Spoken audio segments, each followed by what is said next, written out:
The core ingredients for success, whatever success means to you, there are three things: talent, effort, and luck. Ian, I'm going to put it over to you. Which of those three do you think is the most contributing factor to success?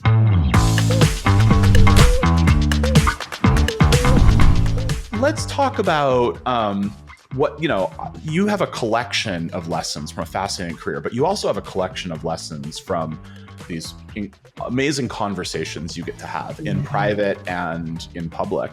Yeah. Let's talk about how they kind of come together, right? You've been giving talks, and we've kind of hinted at this, but you're talking about hacking luck, right? You're talking about you tell me, what does hacking luck mean? Because Sure. For me, I hear the opportunity to bring some lessons and principles into how we do innovation in whatever role we're in. But what do you mean by that? Okay, I'm going to let rip. I'm so excited to talk about this. Let's do it. So you're quite right. So first of all, thank you for acknowledging the amount of conversations I have both publicly and privately. And the public ones that people get to hear about through my show has almost been treated as a massive research project, because I've now interviewed about 100 entrepreneurs. I've sat across the room, had that quality time to go deep with a lot of them.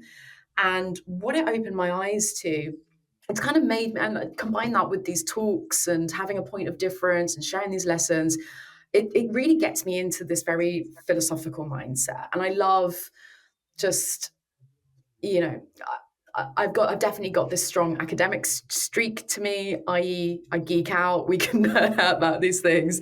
And so really played into this deep desire for curiosity and learning that I have anyway. Anyway, so this main concept came up, which was breaking down at its core the ingredients for success. And so this can apply to entrepreneurs, people in their careers, people in corporate, entrepreneurship. Like this is versatile. This can apply to whoever's listening right now. The core ingredients for success, whatever success means to you, there are three things: talent, effort, and luck. Yeah. Ian, I'm going to put it over to you. Which of those three do you think is the most contributing factor to success? Oh, man. I mean, I feel like you're setting me up to say luck, but I think it has. I actually would say that it is luck, but I also would argue, and maybe we're going to go in the same direction. I also would argue that there's a lot of things that you can do to control the luck that you're exposed to. Like we talked about taking advantage of a mentor instead of, dismissing the relationship or whatever. And so I think it gets really, really fuzzy because people do have control of their own destinies to an extent. Well, I think we all have to acknowledge that we all, maybe we all start from very different places. You are very right. The US is a perfect segue, hence hacking luck. So number one, it's just such an interesting question that I love to ask people as well. Yeah. It's a real kind of brain. It gets people thinking. Everyone's like, oh, what could it be? And research has actually shown that the number one contributing factor to success is indeed luck. You were spot on the money with that. So it's bad news for anyone like us who feels like we're masters of our own destiny. We've got free will. We can create our own reality. We can do what we want to do. We're hustlers, We're movers and shakers. But the good news is that the very close second, and it's very, very close, it's only a difference of 1% or 2%, is indeed the effort factor. Yes. So whatever you want to call that, like hard work, effort, what you put into it, talent is way at the bottom of the list. So if anyone thinks that they're blessed with these innate natural talents and you think that that's going to be enough, I'm sorry to break it to you, but it ain't. So well, not for outlier. Like, let me ask you a question. Is this like day to day, or is this, are these the attributes that feed into more of an outlier success, extreme career, extreme personal success? This is across the board. Like, love it. Okay. If you are crazy talented, but you're sat in your room and no one sees it, and you put in no effort and you don't play into luck, like nothing's going to happen. I don't know. As someone who's gone through periods of my life, luckily short ones, but periods of my life, kind of being smart but lazy. what am I trying to say here? You can fall into a trap. Like you can fall back. I think this is actually one of the biggest traps for people who do have, resource, intelligence, whatever it might be. You can fall into the trap of thinking, So I oh, think what would like be, I don't have to yeah. prepare.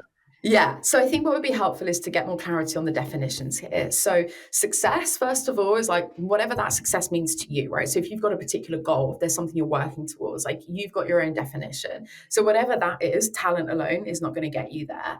The other part of the equation that we have to clarify is the definition of luck itself. Now, luck in all this research and where my headspace has been for the past kind of year or so is essentially anything classified as anything that is outside of your control. And that does include where you were born, to whom you were born, with which genitalia, which income level of your family. So get your point on kind of being smart but lazy, or kind of maybe being born with a silver spoon, but that's where the luck element can still come into it. Anyway, Fair enough. Fair point. I'll unpack. Yeah. So to unpack the hacking luck piece. So with that in mind, so armed with that knowledge, with the research that luck is the key driver, that is the biggest contributing factor to success. The second piece being effort, the last one being talent. First of all, like in this presentation that I give, I play this clip, this hilarious clip of Ed Sheeran, who hopefully your listeners will be aware. I appreciate he's a Brit. Everyone's going to be aware. But I think hopefully you will know who Ed Sheeran is. There's this hilarious clip that I play where he goes on about people saying like, oh, you're so talented. And he's a great example, right? Musician, songwriter, guitarist. And he plays this clip from his early days and it's absolutely awful. And so anyway, that's basically to make the point of like, even talent, you still need to nurture it. You still need to work on it. So effort and talent, that kind of goes hand in hand in that sense. Pure effort. I then use another great example, which is an interview with Mark Randolph, the co-founder and at one point CEO of Netflix. And he uses this great analogy to help discern when effort matters and when it doesn't. Because yes, whilst it matters a lot, you need to discern when to kind of lean in and when to pull back. The analogy that he uses is the first one. He used to compete as an athlete. He used to do a lot of triathlons, and he described at the beginning of a triathlon, when you've got the swimming as the first bit, you're all physically, literally starting in the same place. The gun fires and it's a mad scramble in the water. You've got elbows in your face. You've got a knee coming in from behind. You need to get space. You need to create that space. You need to get out of the masses. You need to swim as fast as you ever thought was possible to just kind of get ahead of the crowd. So that's, I think, hopefully fairly obvious to people, is maybe when you're starting out in your career or a new job, or there's certain points in your life, getting a new business off the ground, corporate innovation, deciding what to do, get ahead of the rest, like that's when it matters. When it doesn't, he then uses another great analogy, which is when he used to do a lot of international travel during his days at Netflix. He described he'd be flitting between, say, Paris to Barcelona to Berlin, all in the space of 1 week. And invariably, he'd be running late to catch his flights. And what he described is he would be legging it through the terminal. See, he's already a fit man anyway. He's described he does triathlons. So he'd be sprinting through the terminal, like, shirt undone, buttoned wrong, just in this like mad scramble. And what he realized was if the flight was leaving on time as scheduled, he'd miss it all the time. It didn't matter how fast he ran through the terminal, he's going to miss the flight. If the flight was delayed due to unforeseen circumstances, he would had more than enough time. And what would happen is he'd make the flight, he'd be sat in his seat, but he'd be sat there marinating in his own sweat, all hot and panting, because of running through. So that was another great analogy. And again, these are kind of metaphors. I see where this is going, though. It's really fast. Yeah. At the crux, when it matters and when it doesn't. And so what he uses to translate to, say, the entrepreneurial an entrepreneurial example is, say, for example, when you're pulling an all-nighter the night before a pitch presentation, and I've heard this story of lots of founders that I mentor as well, where they've stayed up later and they've finessed the pitch deck and they care about where the logo is positioned, when actually, have they even really solved a big enough problem? Have they run enough experiments to get to product market fit from months and months before that moment, finessing the pitch deck? So that's the effort thing, to kind of summarize. Yes, effort matters, but when it does, when it doesn't, is a skill in itself.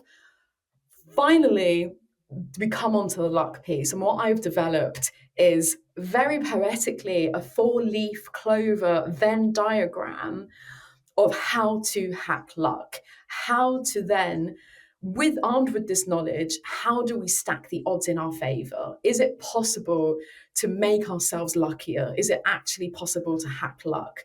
And I do believe that it is.